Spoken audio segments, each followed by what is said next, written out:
Bueno, buenos días a todos. Vamos a continuar con la última charla del curso de José María. Adelante, por favor. Bueno, gracias Isabel y gracias a todos aquí por aguantar hasta el último día, como unos valientes. Tuve un cambio de opinión en el contenido que le iba a dar hoy y en lugar de ver la parte de homología pelocal, homología de grupos que les hablé al final, esa parte a fin de cuentas es otro tipo de invariante pelocal. Si tenemos tiempo lo veremos, si no, pues ya les contaré en otra ocasión. Pero creo que esta parte es más interesante para darle el dibujo completo, que es cuál es el papel que juegan los grupos nilpotentes y también cuál es la relación con la topología. Entonces me voy a saltar esa parte y vamos a hablar de grupos nilpotentes. Entonces, para hablar de grupos nilpotentes, primero hay que hablar de quién es la... Bueno, entonces le estaba contando de la serie central descendente. Entonces, esta serie, el primer término es el grupo completo, G. El segundo término, gamma 2 de G, es el subgrupo conmutador de G con G, es decir, el subgrupo normal generado por todos los conmutadores de G con G. El siguiente sería el subgrupo normal generado por los conmutadores que están en gamma 2 de G, uno de los elementos, y el otro en G. Y lo que sucede es que cada gamma n más 1 es normal en gamma n. Entonces esto me da una serie, como aparece aquí, de grupos que cada uno es normal en el siguiente. Y esta serie en general no tiene por qué estabilizar, ¿sí? No tiene por qué llegar al final. Vamos a decir que un grupo es nilpotente si esta serie termina en el grupo trivial en un número finito de pasos. ¿Ok? Entonces esto es lo que es un grupo nilpotente. Esta noción también tiene sentido para grupos infinitos, pero pues solo lo vamos a utilizar para grupos finitos. Vamos a ver algunos ejemplos. Entonces, por ejemplo, si G es abeliano, es nilpotente, porque cuando haga los conmutadores, como es abeliano, pues todos me van a dar el elemento trivial. Entonces, pues sí, en un paso ya llegué al subgrupo trivial.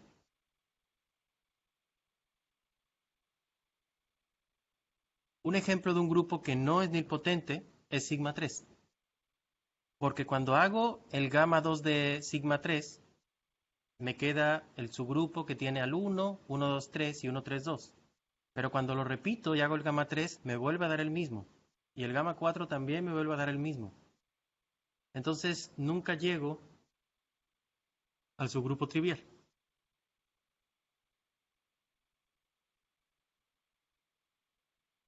Un ejemplo un poquito menos trivial de un grupo nilpotente es el Q8. ¿Recuerdan el grupo de los cuaternios? Cuando hago el gamma 2, me queda el subgrupo que tiene solo al 1 y al menos 1. Y cuando hago el gamma 3, ya llego al 1. ¿Okay? Y este es un ejemplo un poquito menos trivial porque Q8 ya no es un grupo abeliano. Entonces ya hay que llegar en dos pasos. ¿Okay? Entonces, bueno, pues aquí está esto de los nilpotentes. Pueden también experimentar con grupos chiquitos para que ver cuáles son nilpotentes, cuáles no. Pero bueno, les voy a dar otra manera, otro punto de vista de los nilpotentes con esta tabla. Entonces, yo le estaba hablando hasta ahora mucho de los hilos, de las conjugaciones, y ahora de repente le empiezo a hablar de nilpotentes, que no parece que tenga nada que ver con los silos, ¿no? O con los primos. Entonces aquí vean esta tabla, ¿no? Y a ver qué me podrían decir si ven alguna relación, algún patrón entre los grupos nilpotentes y los números primos. ¿Qué tienen que ver? ¿Alguien observa algo?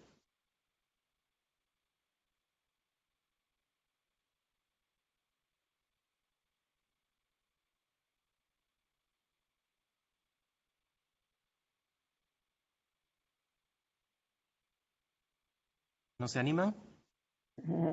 Sí, aquí ya hay una respuesta. Solo que son nilpotentes.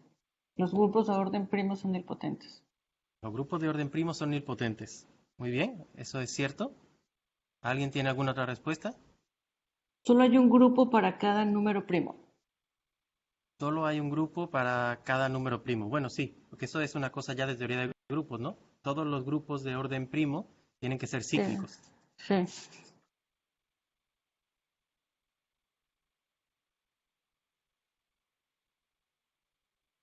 Bueno, ¿algo más? ¿Nada?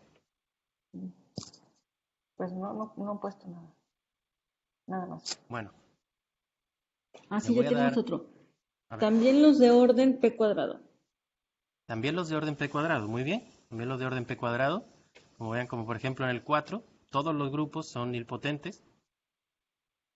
Entonces les voy a dar una pequeña respuesta. Hicimos una encuesta a 100 mexicanos y esto es lo que nos dijeron. Los P grupos son nilpotentes. Es decir, no solo los de orden primo, ¿no? También los de orden una potencia del primo. ¿Ok? Entonces, vamos a volver otra vez a esta página para que vean. Si se fijan, bueno, perdón, vamos hacia adelante. No solo los de orden primo, sino también los de orden una potencia de un primo, también los he puesto en rojo.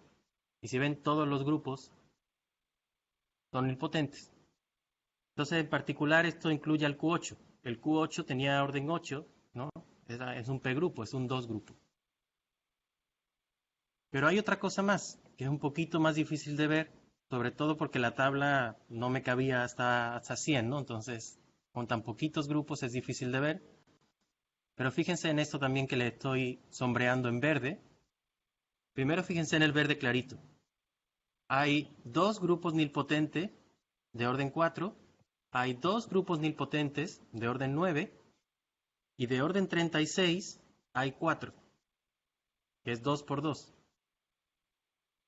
Ahora fíjense en el otro verde, verde oscuro, no sé cómo se llama este color. Hay un grupo nilpotente de orden 3, 5 grupos nilpotentes de orden 8 y 5 grupos nilpotentes de orden 24. Entonces, más en general, si yo quiero saber cuántos grupos nilpotentes hay de un orden dado, lo que tengo que hacer es descomponer ese número como un producto de potencias de primos, y para cada potencia de ese primo miro cuántos nilpotentes hay y los multiplico. Es todo. Entonces sí que está bastante relacionado con los primos, aunque a priori no lo parecía.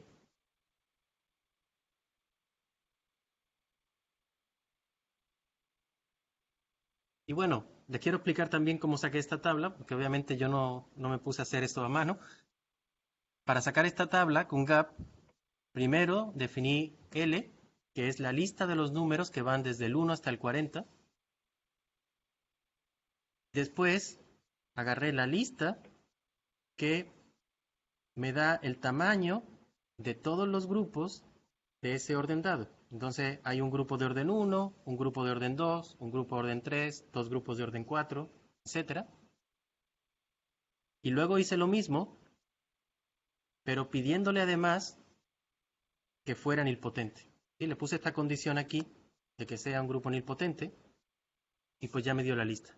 Y ya, todo lo demás fue copiar y pegar, ¿no?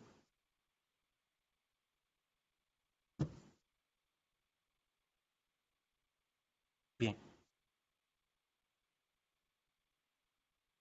Ahora, una de las cosas curiosas que tiene la nilpotencia, y es lo que me parece muy bonito, es que es una propiedad que se divide en propiedades. Esta es una cosa bastante extraña, pero ahora verán lo que me refiero. Hay una propiedad que se llama ser p-nilpotente. Se dice que un grupo es p-nilpotente si es p localmente equivalente a su p-silo. ¿Ok? O sea, consideramos al silo también como un grupo y decimos que, pues, comprobamos si son equivalentes, ¿no? P localmente equivalentes. Esta propiedad, la propiedad de ser p-nilpotente, es invariante bajo equivalencia p local. Es decir, si dos grupos son p localmente equivalentes, entonces G es p-nilpotente si solo si H es p-nilpotente. Entonces también lo podríamos utilizar como un invariante p local. Si sabemos que un grupo es p-nilpotente y otro no lo es, pues entonces no pueden ser p localmente equivalentes. Bueno, entonces, un ejemplo, ¿no?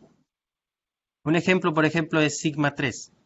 Sigma 3 es 2 nilpotente. Ya habíamos visto esto, ¿no? Que era 2 localmente equivalente a Z2, que era su silo. Sin embargo, no es 3 nilpotente. También habíamos visto que no era 3 localmente equivalente a su 3 silo.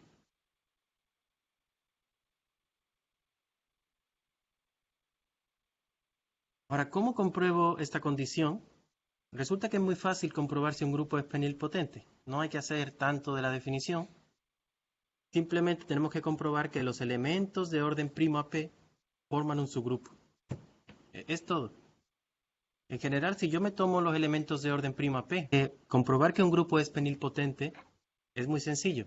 Lo único que hay que comprobar es que los elementos de orden primo a P forman un subgrupo, ¿no? Esto es algo que en general no sucede para los grupos, que los elementos de orden prima P formen un subgrupo, pero es una cosa fácil de checar, ¿no? Puedes enlistar los elementos de orden prima P y revisar esto.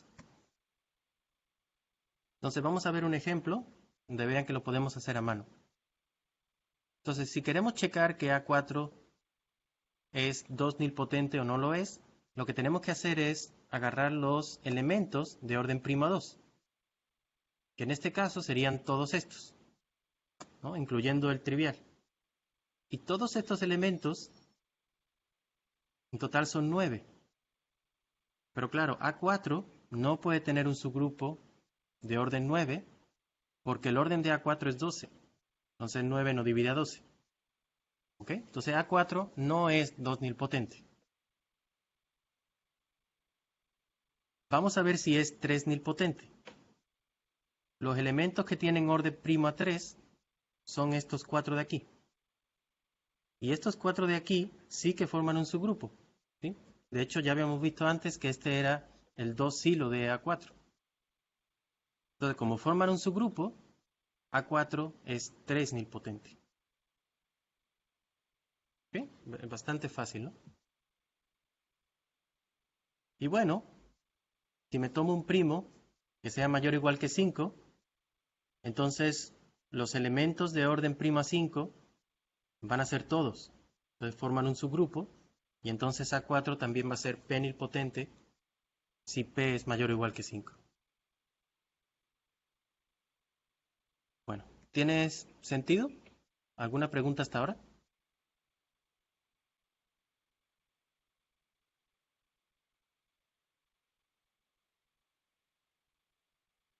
Pues no han escrito nada.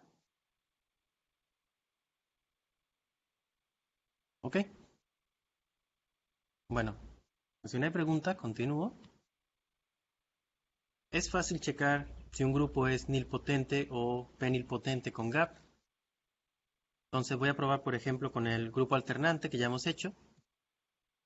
Hay una función que pregunta si un grupo es nilpotente, y en este caso me dice que A4 no lo es. Y también hay una función que pregunta si el grupo es penilpotente. Ahora, aquí la P es parte del nombre de la función, pero luego hay que especificarle en qué primo le estamos preguntando.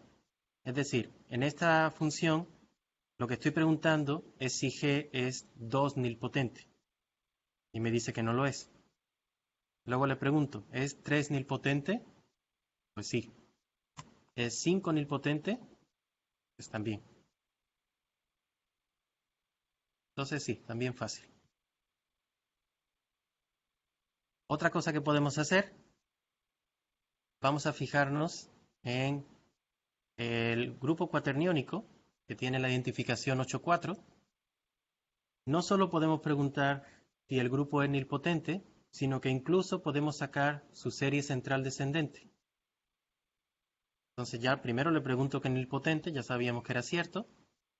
Y le pregunto cuál es la serie central descendente. Y pues me dice, el primer término es el total, el segundo es un cierto grupo y el tercero es el grupo trivial. Y además le puedo preguntar cuál es cada uno de esos términos. Entonces le puedo preguntar quién es el segundo término de esta lista, pues es Z2.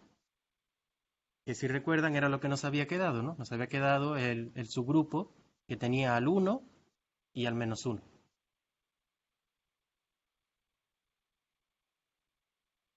Entonces, muy bien, también podemos experimentar con gap, con nilpotentes y p-nilpotentes. Una de las gracias de grupos p-nilpotentes es que históricamente, así es como empezó este asunto de sistemas de fusión, de equivalencias p-locales. Hace mucho tiempo, Frobenius empezó a mirar qué condiciones eran equivalentes a esta que les acabo de decir de ser p-nilpotente, aunque en aquellos tiempos no se hablaba de sistemas de fusión ni nada. Y él se dio cuenta de que había varias caracterizaciones, maneras de caracterizar esto. Entonces, por ejemplo, ¿qué es p-nilpotente si se cumple alguna de estas condiciones? Que G tenga un subgrupo normal tal que la composición de incluir el silo y después tomar el cociente te dé un isomorfismo.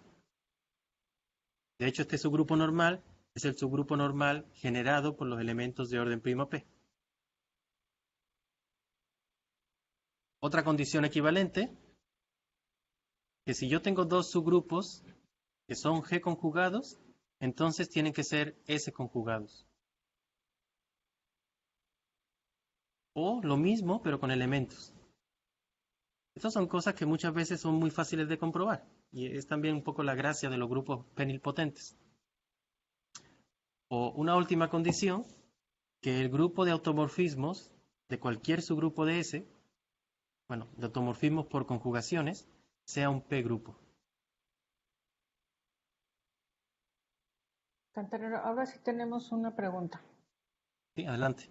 Dice, tenemos que revisar si para todos los primos se es nilpotente o con encontrar uno a partir de él son todos nilpotentes. ¿Se refiere para que sea nilpotente? Supongo, es que en el ejemplo anterior vimos que era 3 nilpotente y luego también era 5 nilpotente y para todos los P's mayores que 5. Creo que se Sí. refiere a eso. Ah, bueno, eso era como para darles un ejemplo de checar en qué primos era p-nilpotente A4, ¿no? Pero digamos que con esta primera parte, volviendo ahí,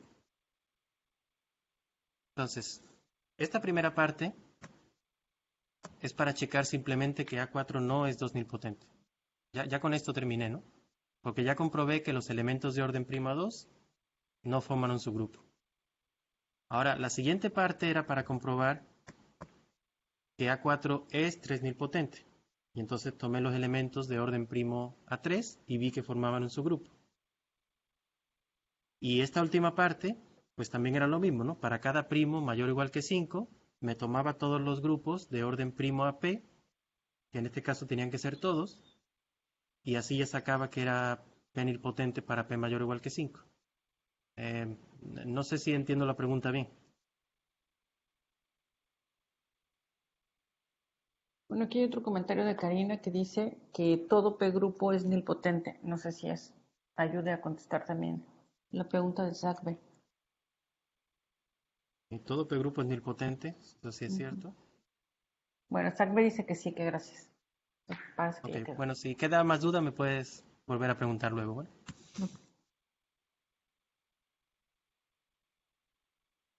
Ok, entonces habíamos quedado en esta parte, ¿no? En las caracterizaciones de grupos p-nilpotentes. Y pues ahora viene la propiedad que estábamos esperando. ¿Cuál es la relación entre nilpotencia y p-nilpotencia? Pues la relación es muy bonita, ¿no? Al menos a mí me parece muy bonita. Grupo de nilpotente, sí, solo sí, es p-nilpotente para todo primo p. ¿No? Esto es para enamorarse, ¿no?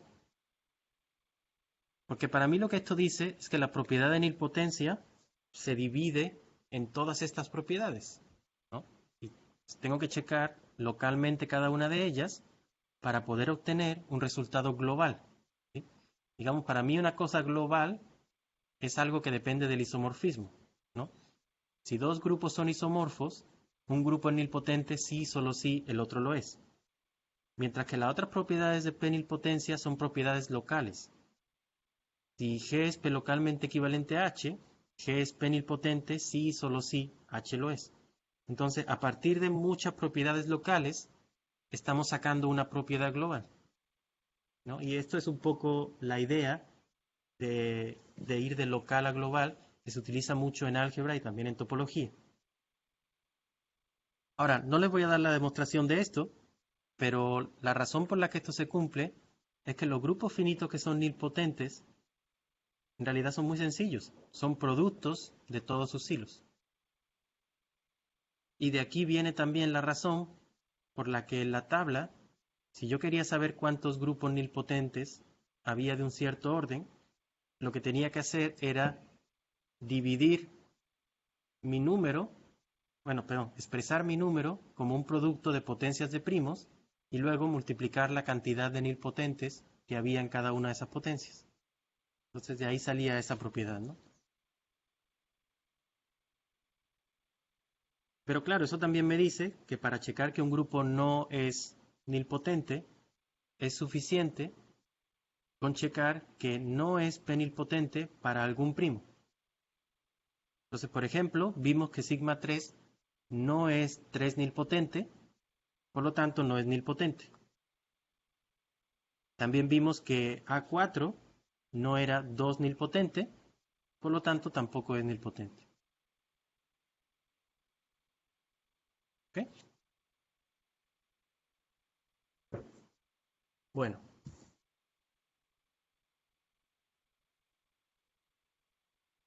Seguramente habrán escuchado hablar alguna vez de grupos solubles. Grupos solubles son algo parecido a los nilpotentes. Un grupo es soluble cuando existe una cadena de este tipo, donde empiezo con el G, tengo subgrupos normales detrás, y cada uno de ellos no solo es normal en el siguiente, sino que el cociente es abeliano. Estos son los grupos que se pueden formar a partir de extensiones abelianas del grupo trivial. Esta es la idea, ¿no? Y estos grupos funcionan muy bien. A lo mejor lo han encontrado también, por ejemplo, en teoría de Galois, ¿no? Resulta que esta propiedad de soluble también se puede descomponer en propiedades locales. Entonces, ¿cuál es la propiedad ahora local correspondiente a ser soluble? Dice P soluble. Es que existe una cadena también, de la misma manera, donde cada subgrupo es normal en el siguiente y que termina en el 1, pero de tal manera que ahora el cociente de NI por NI más 1, lo que le pedimos es que su orden sea una potencia de P o que sea prima P. ¿Okay? Esta es la noción de P soluble. Y de la misma manera se tiene que un grupo finito es soluble si solo si es P soluble para todo primo P. Entonces, otro resultado bastante bonito. Y esto viene a colación de aquella pregunta que se adelantaron muchísimo en el primer día, de qué es la relación entre equivalencia P local e isomorfismo, ¿no? Estas dos relaciones que acabamos de ver le podrían hacer pensar a uno que también tiene que haber una relación parecida entre isomorfismo y equivalencia P local. Pero no, la cosa es un poquito más difícil que esto.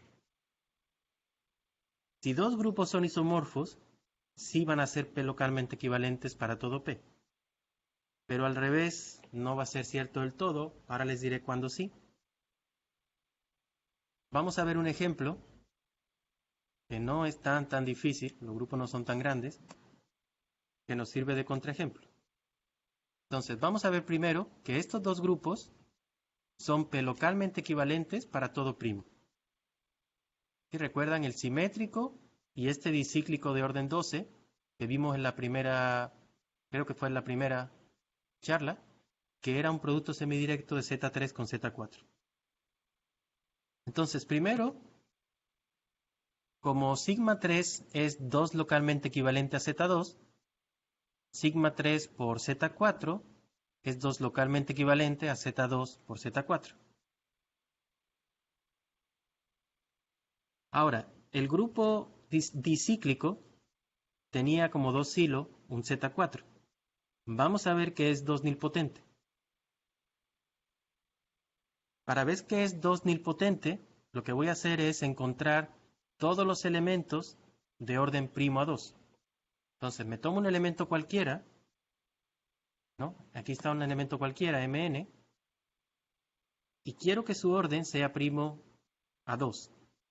Ahora, su orden tiene que ser un múltiplo del orden de este, porque en la segunda coordenada se multiplicaban las cosas tal cual.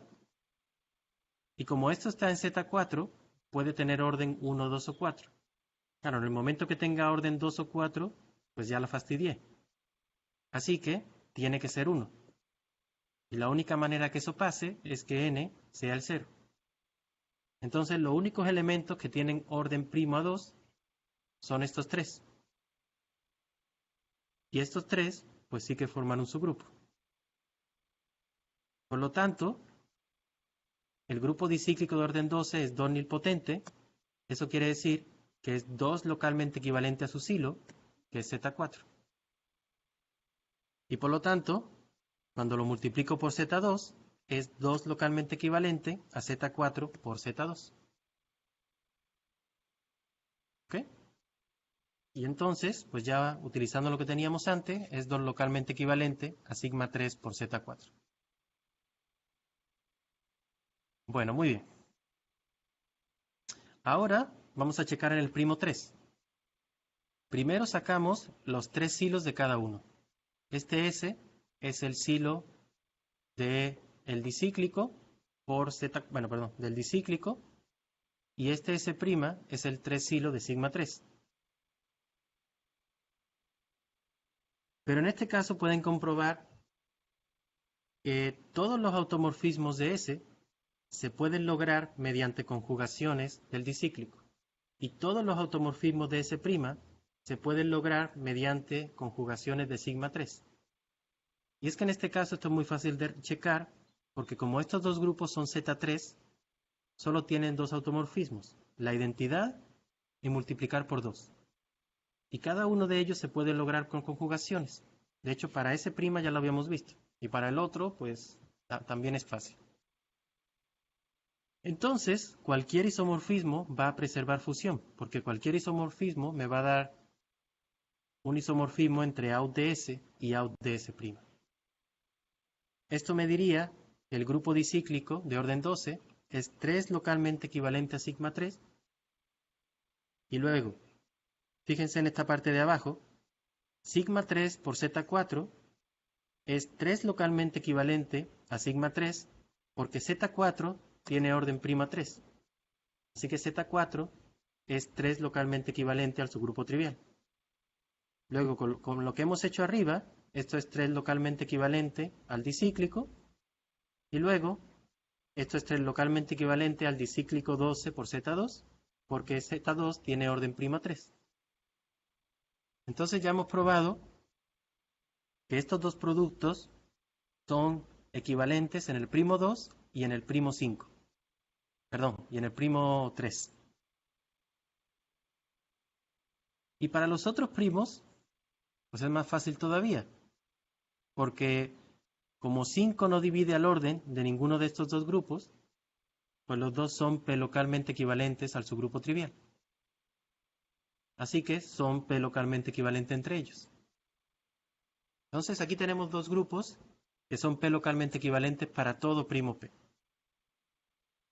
Sin embargo, no son isomorfos. Y la propiedad que vamos a utilizar para probar esto es que si dos grupos son isomorfos, sus centros también tienen que ser isomorfos. Entonces, primero, calculo el centro de sigma 3. Esto es muy fácil de hacer a mano. El único elemento que conmuta con todo es el elemento trivial. Así que el centro de sigma 3 por Z4 es el elemento trivial por Z4 y por lo tanto es isomorfo a Z4. Calcular el centro del dicíclico lleva un poquito más de trabajo, pero pues es un trabajo de hacerlo a mano, ¿no? Si yo me tomo un elemento en el centro, pues tiene que conmutar en particular con el 0, 1. Hago las cuentas de las dos maneras Y esto que me da que m tiene que ser igual a 0. Entonces ya saqué que la primera coordenada tiene que ser 0. También tiene que conmutar con el 1, 0. Hago las dos cuentas.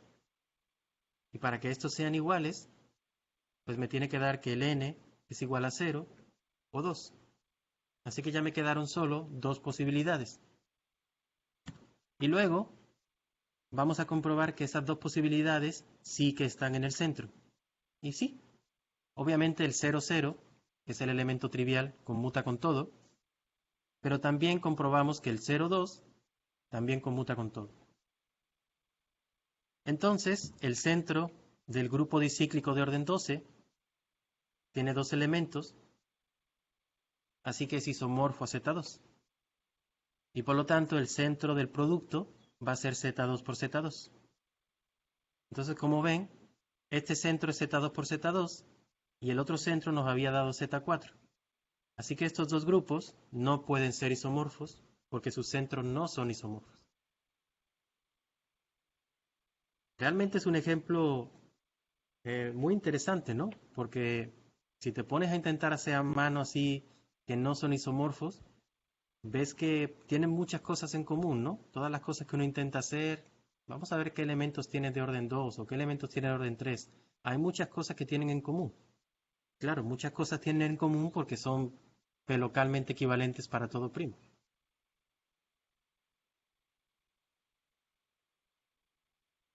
Alternativamente, si no quieren mancharse las manos, pueden hacerlo en GAP. Me tomo el primer grupo, el producto directo del simétrico y el sílico de orden 4. Me tomo el otro. Primero compruebo que no son isomorfos. Fíjense qué rápido fue esto ahora. Solo comparo sus identificaciones. Compruebo que G es 2 nilpotente. H también lo es. Y sus silos en el primo 2 son iguales. Son isomorfos. Entonces eso quiere decir que G es 2 localmente equivalente a H. Para el primo 3, primero compruebo que sus silos son lo mismo, ¿no? Son isomorfos. Después me saco el silo y me tomo el tamaño del grupo de automorfismos por G conjugaciones, me dice que es 2. Y hago lo mismo para R, me dice también que es 2. Por lo tanto, concluimos igual que antes, ¿no? Como el grupo de automorfismos por conjugaciones es el grupo de automorfismos completos, eso quiere decir que son 3 localmente equivalentes.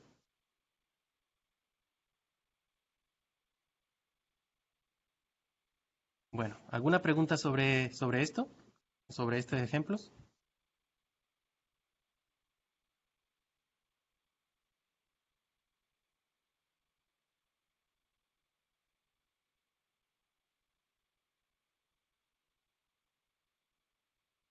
Pues parece que no. Si escriben algo te digo. De acuerdo. Bueno, igual este ejemplo, pues quizá lo haya hecho un poco rápido. Ahí chequenlo y verán que no es nada de otro mundo. Es muy sencillo. Ahora, esta propiedad, sin embargo, sí que se cumple para grupos nilpotentes. Si G y H son nilpotentes, entonces G es isomorfo a H, sí, solo sí, G es P localmente equivalente a H para todo primo P.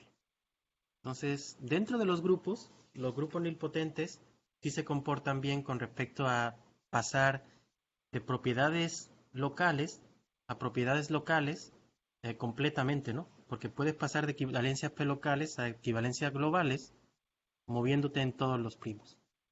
¿Ok? Por desgracia, no todos los grupos, bueno, por desgracia o por fortuna, no todos los grupos son nilpotentes. Exacto, no todo grupo es nilpotente. Y esto también responde a una cosa que sucede en topología. Entonces, vamos a pasar ahora, vamos a dar unas vacaciones al mundo de la topología para que vean cómo está relacionado todo esto. Entonces, vamos al mundo de la topología.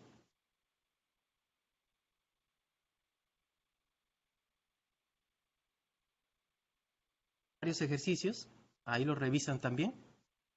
Es para que jueguen un poquito con grupos nilpotentes y p-nilpotentes.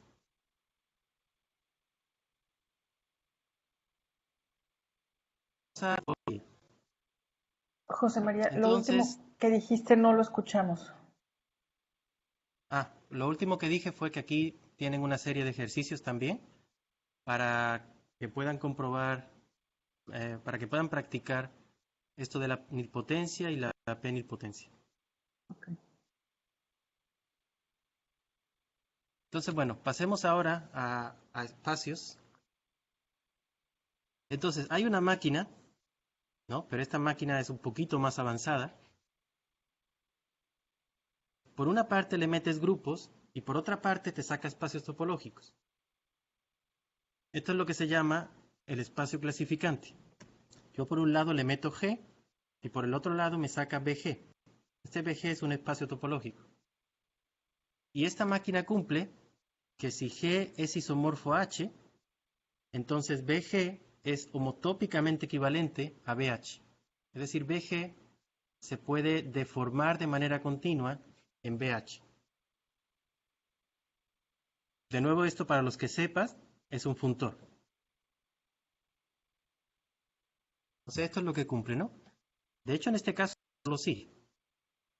G es isomorfo a H, sí, solo sí, BG es homotópicamente equivalente a BH. Ahora, aquí tienen que tener en cuenta que estoy hablando de grupos finitos. Si los grupos no son finitos, son grupos topológicos, esto ya no es cierto. ¿Ok? Pero bueno, nosotros estamos hablando de grupos finitos.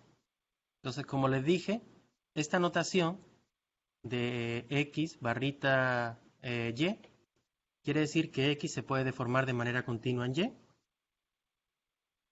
No les voy a dar la definición exacta porque no tenemos mucho tiempo, pero pues háganse la idea, ¿no? De espacios deformándose el uno del otro como si estuvieran hechos de plastilina. Ahora, ¿cómo se construye este espacio clasificante? Pues se construye de la siguiente manera. Si yo tengo dos espacios topológicos, hay una construcción que se llama el producto join, que es un espacio definido de esta manera. Es un espacio un tanto extraño, pero la idea es que es el espacio de líneas entre X y Y. Entre cada punto de X y cada punto de Y, yo quiero poner una línea. Pero una línea abstracta. O sea, esa línea no existe en realidad. Yo la estoy poniendo en el aire, ahí entre medio. En lugar de mirar la definición o mírenlo después, lo que les va a servir mejor es este dibujo. Entonces, aquí tengo mis espacios X y Y que tienen así forma de bananas. Y aquí tengo puntos X0, X, X'. Y lo que estoy haciendo es tomar líneas entre ellas. Entre todos los puntos. Estas líneas no se cortan entre ellas. ¿Sí? Son líneas que no se intersectan. Y los puntos se expresan de esta manera.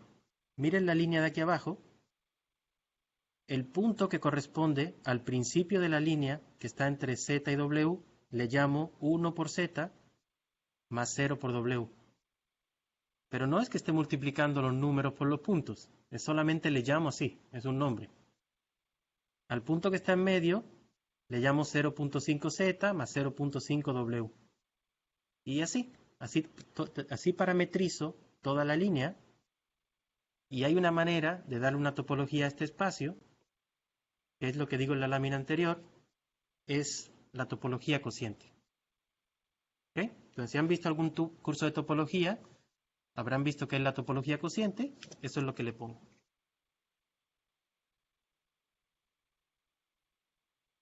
Ahora, vamos a ver cómo se utiliza esta construcción para hacer un espacio clasificante. Lo primero que hago es agarrar el grupo G y al grupo como un espacio, pero como un espacio de una manera trivial. Es decir, pongo un puntito por cada elemento del grupo, pero todos los puntitos están separados. Es decir, le pongo la topología discreta al grupo. Después, hago el producto join de G consigo mismo. Y así repito el proceso de manera inductiva. Hago el producto join de NG con G. Resulta que cada NG se puede meter dentro de N más 1G. Esto tiene sentido pensando en el dibujo de antes, ¿no? Si yo tengo el espacio de líneas, en particular tengo el espacio de la izquierda metido también, ¿no? ¿Y cómo lo meto? Pues de esta manera, ¿no? Como los principios de las líneas. Esta función es inyectiva y es una función continua. Y entonces, como los puedo meter uno dentro de otro, tiene sentido hacer la unión de todos los espacios, ¿no? Y a esto le pongo la topología final. Si no saben qué es, no se preocupen, es una topología que hay. ¿Cómo son los elementos de este espacio? Pues son como sumas formales finitas, ¿no? Son como si agarrara elementos del grupo GI y los multiplico por elementos del intervalo 0,1, pero además estas sumas tienen que ser sumas convexas, ¿no? La suma de todos los lambda i tienen que ser igual a 1. Y este espacio además tiene una acción del grupo G. El grupo G actúa por la derecha. ¿Cómo actúa? Pues si yo quiero multiplicar una de estas sumas por un elemento del grupo, lo que hago es multiplicar cada uno de los GIs por G, utilizando la multiplicación del grupo. Y ahora, cuando yo tengo algo así, una acción de un grupo sobre un espacio, puedo tomar el cociente por la acción del grupo, es decir, el espacio de todas las órbitas de la acción, y a este cociente es el que se le va a llamar el espacio clasificante. Y de nuevo le pongo la topología cociente. Entonces, bueno, esta construcción quizá les parezca un poco complicada, pero aquí les puse un ejemplo ahora para ayudarles a entender esto. ¿Cómo haría esto con el grupo Z2? Empiezo con 2 puntos. Luego, tengo que hacer el producto join con otros 2 puntos. Estos otros 2 puntos van a ser los verdes. ¿Y qué hago? Agarro todas las líneas entre puntos verdes y puntos rojos. Esto me da este tipo cuadrado, pero este cuadrado yo lo podría deformar a que sea un círculo. Y con esta deformación, la acción de Z2 sobre el espacio se convierte en la acción antipodal, es decir, la que manda un punto a su punto antipodal. Puedo repetir lo mismo, a volver a hacerle el join ahora con Z2, y fíjense lo que pasaría. Ahora tendría el círculo que me había quedado antes, y le estoy haciendo el join con estos 2 puntos rojos, que es trazar todas las líneas de cada punto rojo al círculo de en medio. Y esto pues les debe parecer una esfera de dimensión 2. Una esfera vacía, ¿no? Si la parte de adentro. Y de nuevo, con esta deformación, la acción que tengo de Z2 es la acción antipodal. Entonces, bueno, si uno continúa con esto, siempre te va a dar S2, S3, S4. Y para resumir, para Z2 lo que te quedaría al final sería la unión de todas las esferas, que es la esfera infinita, y luego tengo que tomar cociente por Z2, y a ese cociente se le llama RP infinito. Entonces, bueno, dicen, uy, esto de los espacios clasificantes también es bastante sorprendente, ¿no? Porque de un grupo tan chiquito como es Z2, me sale RP infinito, una cosa de dimensión infinita. Y en general lo que sucede es que para todos los grupos finitos, los espacios clasificantes son de dimensión infinita, con la única excepción del grupo trivial. En el caso del grupo trivial, su espacio clasificante es un punto. Pero bueno, es trivial, ¿no? Así que es de esperar.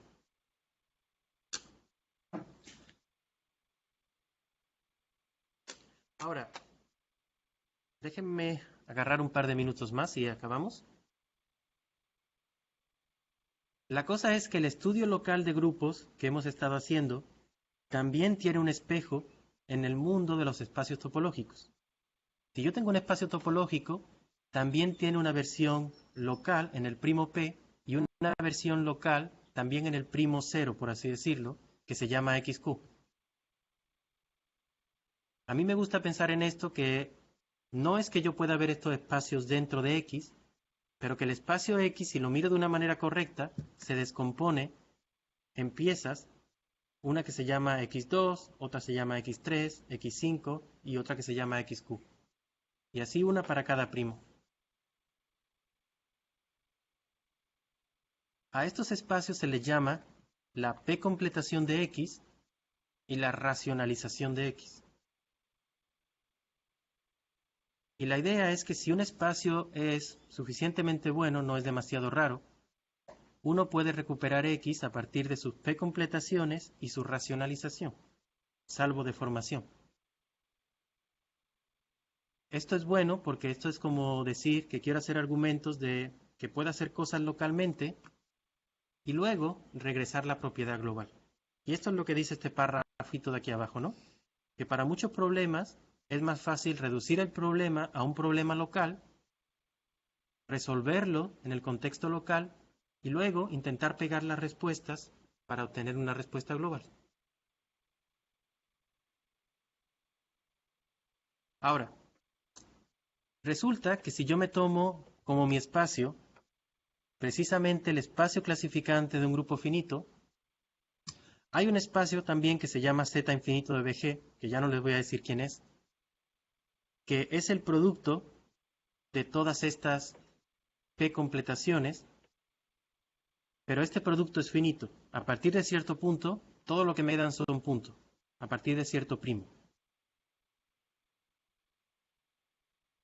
Este espacio Z infinito de BG,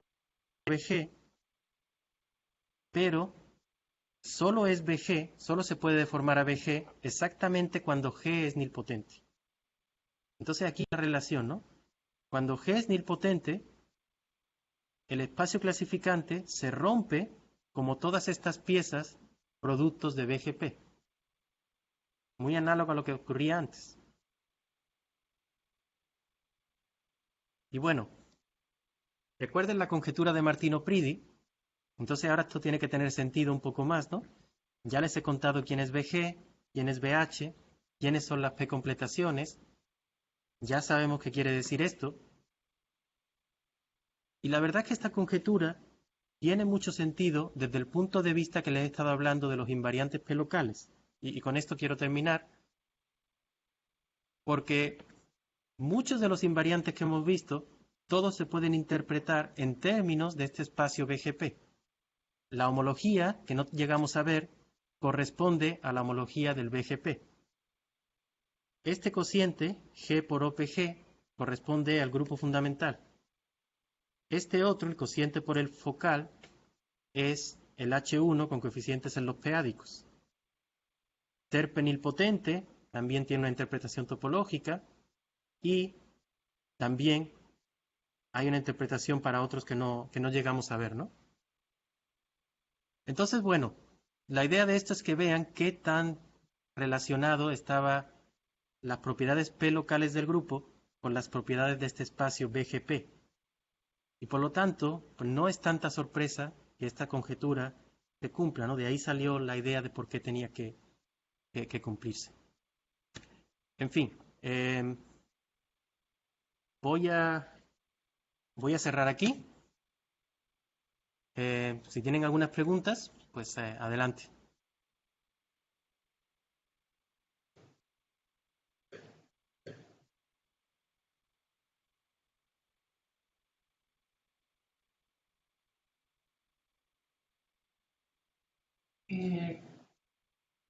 ¿No hay preguntas, chicos?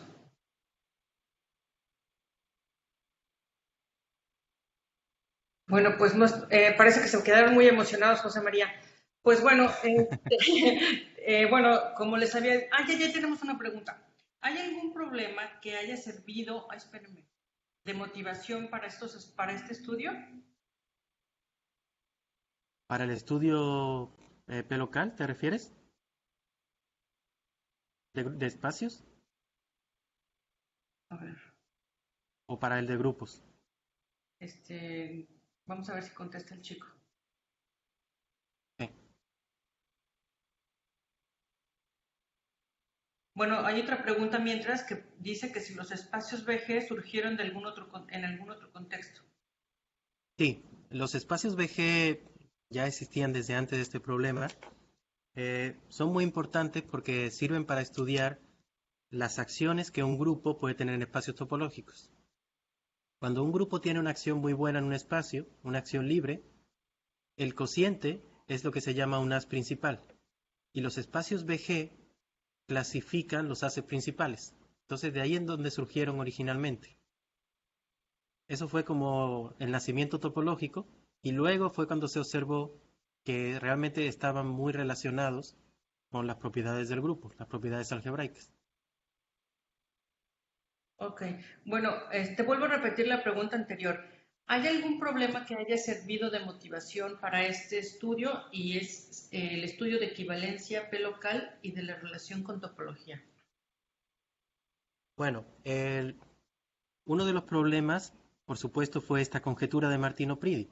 Esta conjetura ha llevado al desarrollo de este estudio P local de grupos, que antes solo se utilizaba en álgebra. En la teoría de grupos sí se utilizó este concepto de que hubiera isomorfismos que preservaran la fusión para la clasificación de grupos finitos simples.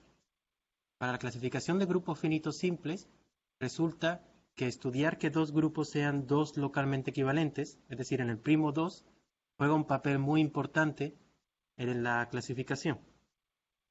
Pero luego en topología surgió este problema, ¿no?, de cuándo estos dos espacios BGP y BHP serían homotópicamente equivalentes, y se tuvo que desarrollar toda esta relación que había entre las equivalencias P locales y las equivalencias P locales de los espacios para poder resolverlo.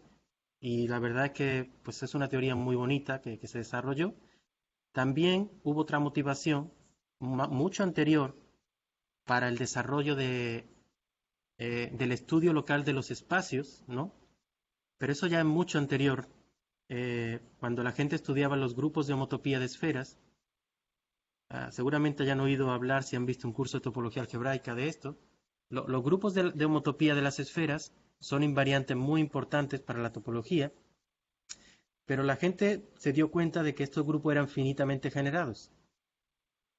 Y además no solo esto, sino que la mayoría de los casos eran finitos también. Entonces, si eran finitos, los podía estudiar en cada uno de los primos. Entonces, cuando uno se ponía a estudiarlo en cada uno de los primos, veían como que estos grupos de homotopía parecía que eran los grupos de homotopía de otro espacio, cuando yo me ponía a fijarme en la parte del primo nada más. Y a partir de ahí es cuando surgió la teoría del estudio local de los espacios. Ok. Bueno, pues ya estamos sobre la hora. Entonces, las otras personas que tengan preguntas, por favor, escríbanle directamente a José María. Y bueno, pues con esto cerramos. Les agradecemos enormemente a toda su participación en este curso y sobre todo a José María por todo su tiempo y esfuerzo. Muchísimas gracias, José María. Entonces, bueno, si puede desactivar sus micrófonos y brindarle un aplauso a José María, por favor.